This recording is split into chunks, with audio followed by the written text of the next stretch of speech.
ఈవీఎంలకు సంబంధించి నేను చంద్రబాబు నాయుడు గారిని ఇన్ఫాక్ట్ మీరంతా కూడా చంద్రబాబు నాయుడు గారిని ఒక ప్రశ్న సూటిగా అడగాలమ్మా, ఒక ప్రశ్న సూటిగా అడగాలి చంద్రబాబు నాయుడు గారిని. ఈవీఎంలు అన్నది 80% ఆఫ్ ది జనాభా ఓట్లు వేసినారు. రికార్డ్ పోలింగ్ 80% జనాభా వెళ్ళి పోలింగ్ బూత్లో బటన్ నొక్కినారు. బటన్ నొక్కిన తర్వాత వాళ్ళు ఏ పార్టీకి ఓటేశారని వీవీప్యాట్లో వాళ్ళకి కనిపిస్తూ ఉంది. వాళ్ళకి వీవీప్యాట్లో వాళ్ళు వేసిన ఓటు వీవీప్యాట్లో వాళ్ళకి కనిపించే ఓటు రెండు మ్యాచ్ అయ్యాయి కాబట్టి వాళ్ళు సాటిస్ఫై అయ్యి బూత్లో నుంచి బయటకు వచ్చారు. ఈ 80% మంది ఎవరైతే ఓటేశారో ఎవడు కంప్లైంట్ చేయాల, ఏ ఓటరు కూడా కంప్లైంట్ చేయాల.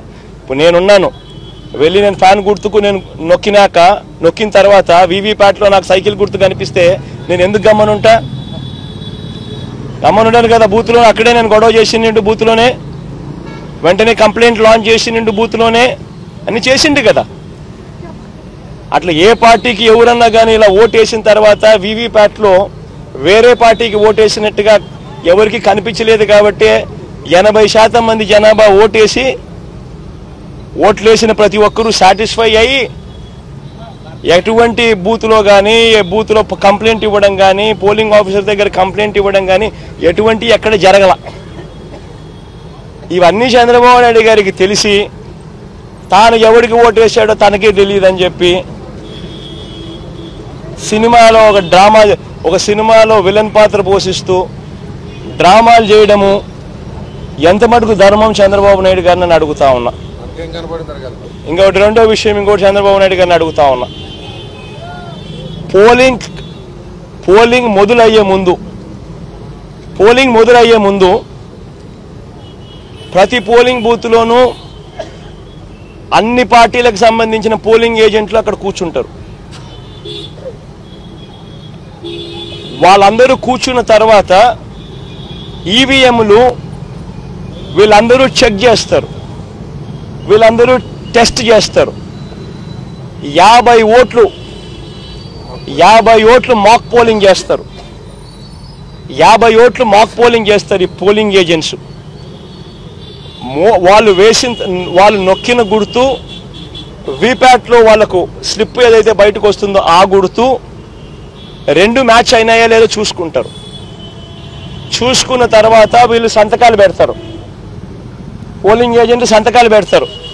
మేము వెరిఫై చేసినాము 50 ఓట్లు ఒక్కొక్కరు 50 ఓట్లు వెరిఫై చేసినాము, ఈవీఎంలు బాగా పనిచేస్తూ ఉన్నాయి అని సంతకాలు పెడతారు.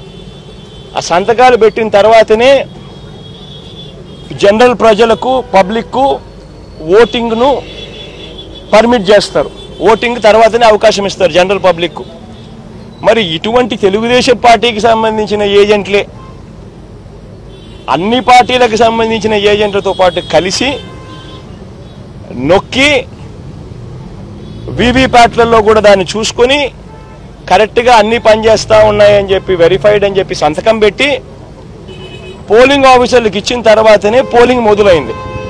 మళ్ళీ ఏ రకంగా చంద్రబాబు నాయుడు గారు చెప్తారు ఈ రకంగా ఈవీఎంలు అది జరిగాయి, ఈవీఎంలు ఇది జరిగాయి, నేను ఎవరికి ఓటేసానో నాకు తెలియదు అని చెప్పి ప్రజలను తప్పుదోవ పట్టించడం నిజంగా ఒక ముఖ్యమంత్రి స్థాయిలో ఉన్న వ్యక్తి చేయదగ్గ పనేనా అని అడుగుతా ఉన్నా.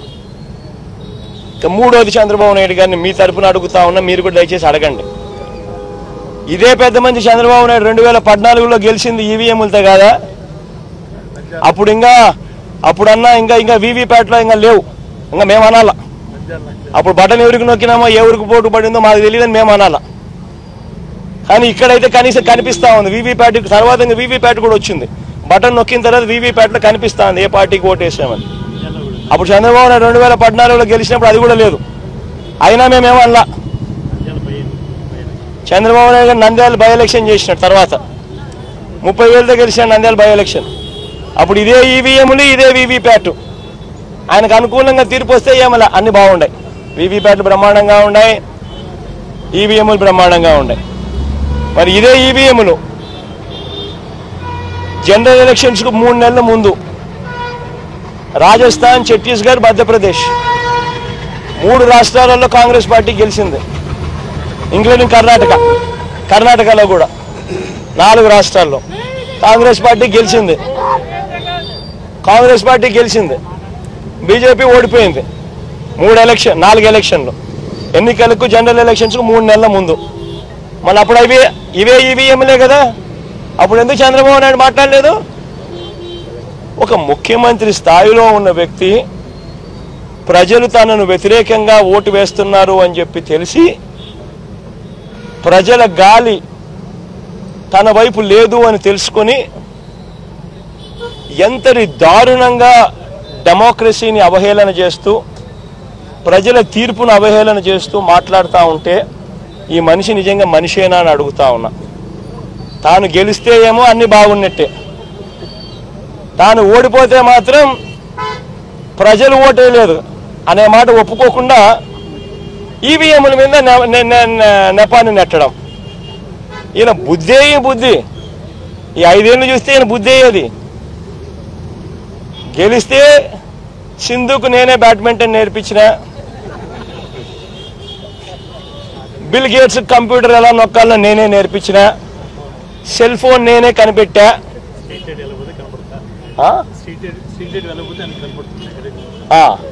ఎక్కడన్నా కానీ స్ట్రీట్ లైట్ వెలగకపోతే నా కంప్యూటర్లో నాకు కనిపిస్తుంది. ఇవన్నీ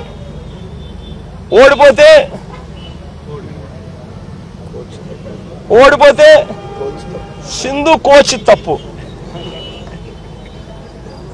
నా computer correct, bill gates button నొక్కడం కరెక్ట్గా నొక్కల, ఇవన్నీ మాట్లాడతాడు. ఇదే జరుగుతూ ఉంది.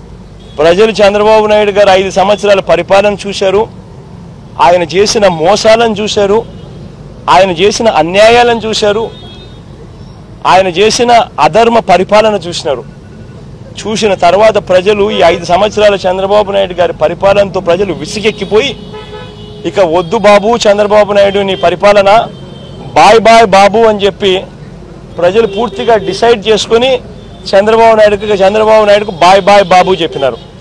ఇటువంటి పరిస్థితుల్లో చంద్రబాబు నాయుడు గారు తాను ఓడిపోతున్నాడు అని తెలుసుకుని దానిని ఆ నెపాన్ని తన అన్యాయమైన మోసపూరిత పాలన మీద రాకుండా ఈవీఎంలో లేకపోతే ఇంకొకరో మీద నేరాన్ని నెట్టేందుకు విశ్వ ప్రయత్నం చేస్తూ ఉన్న అన్యాయమైన పరిస్థితి ఇవాళ ఈ రాష్ట్రంలో చూస్తూ ఉన్నాం. ఇటువంటి దుర్మార్గుడు, ఇటువంటి మోసగాడు, ఇటువంటి రాక్షసుడు, ఇటువంటి అన్యాయస్తుడు ఎంత త్వరగా పోతే ప్రజలకు అంత మంచి జరుగుతుంది.